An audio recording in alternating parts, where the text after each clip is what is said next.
Hello again, it's Uncle Jeff. I hope you're all doing well today. Good, glad to hear it. This is another trip vlog from the Vadheim family, this one 1961 when we went to Mexico.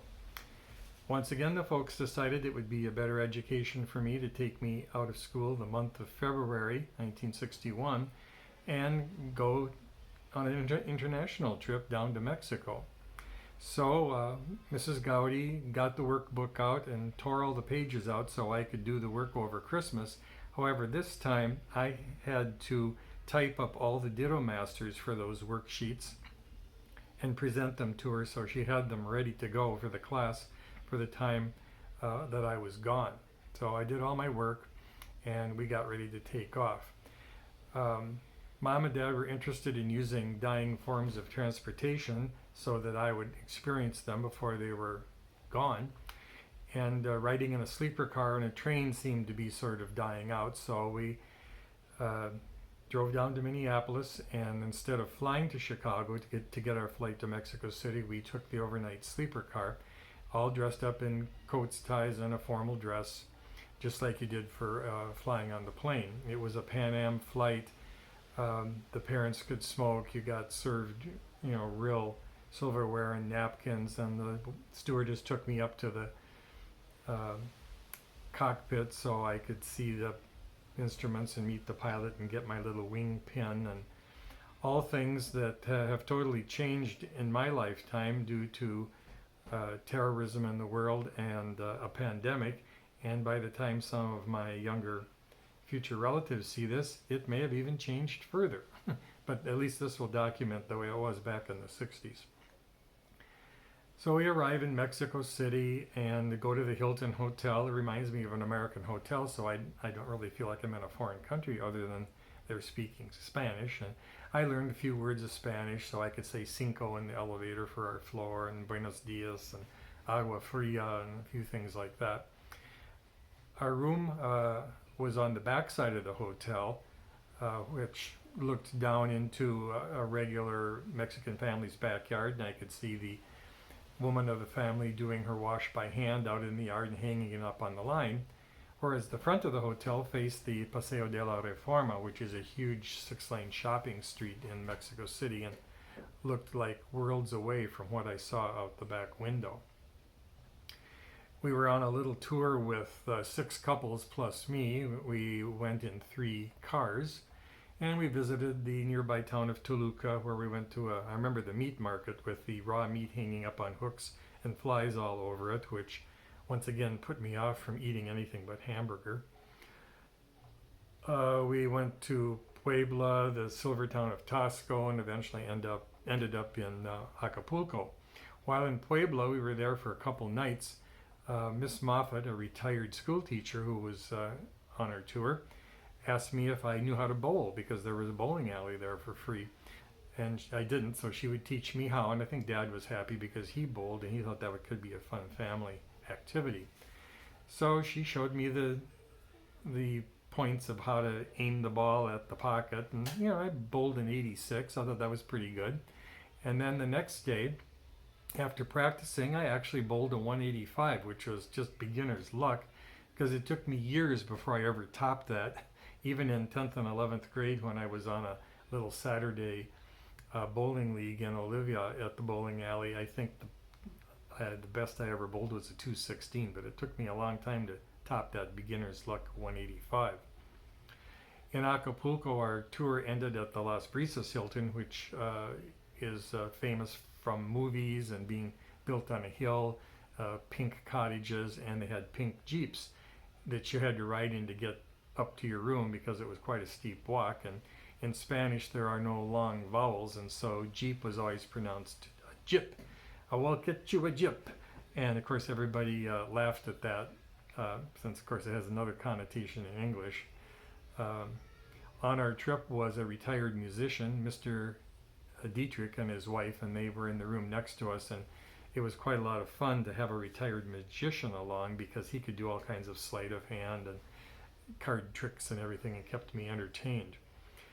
So then after the tour is over, we had 2 more weeks. We went to a smaller hotel called Hotel Costero, run by an expatriate Aussie, And Mom spent most of the time going shopping, looking for unique presents and things for the house, mostly made out of brass, candelabras, scale, and then she bought these, what she called whimsical triple candelabra things that held great big huge church candles. She bought one for our house and bought one for my sister Judy, and with the idea that these were going to be passed down to our progeny and in the family. Well, when I left Minnesota, I took mine over to Judy's and I said, here, you can pass this on down to your kids. And she kind of rolled her eyes and said, yeah, put it with the other one. And then she has all the other brass stuff too, so I didn't hang on to any of that stuff that Mom liked to get. At the hotel, once again, was another couple. They had a daughter about a year younger than I was. They were from Pine City, Minnesota. The girl's name was Lisa. And because there was a restaurant right in the hotel, the evening meal and the breakfast were included, so we ate there all the time. And the two couples ate at one table, and then Lisa and I ate at another table. And Lisa was, even though she was a year younger, she was a little more mature, and she was showing a lot of interest in me. And I was, wishing she were a boy instead.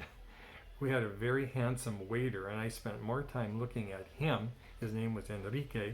And years later, once I knew who Julio Iglesias, the singer, was, I remembered that Enrique looked a lot like him. And then later I figured out why I liked the waiter better.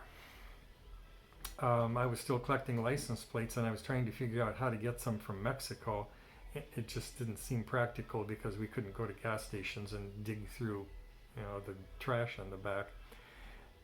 So my mom said, well, why don't you write a letter to send to the Department of Motor Vehicles, or whatever it's called in Mexico, take it down to the front desk clerk, give him a tip. I think it was 10 pesos, which was 80 cents. And he'll translate it into Spanish for you, and then you can type it up and send it out. So indeed I did that, and when I got home, I was quite excited about doing this, and so I spent hours recreating this letter in Spanish, and with black ink, having to add in the accents, since my little Royal typewriter, of course, didn't have any.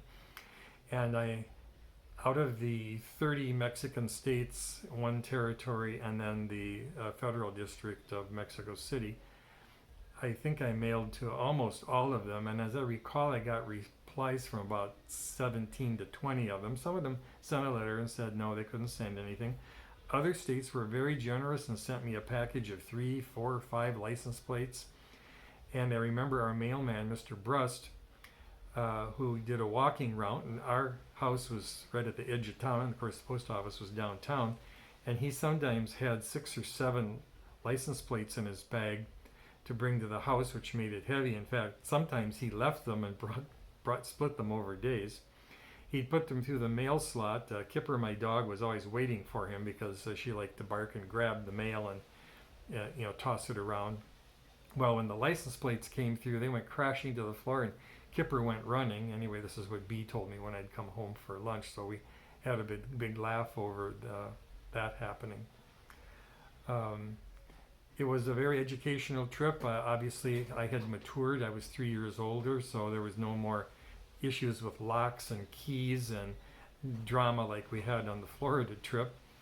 I do remember all of us getting the turistas, or travelers, diarrhea once in Mexico City, and I think another time at Hotel Costero, even though we were careful and only drank Coca-Cola, not water. And I'm sure some of the food we got probably had something in it, but I do remember consuming a lot of Pepto-Bismol back then. And of course, little did I know, one day I would actually live in Mexico for 10 years. So I love the country and the food, and I'm glad I was able to move there. The next trip will be our 3 months spent in Europe.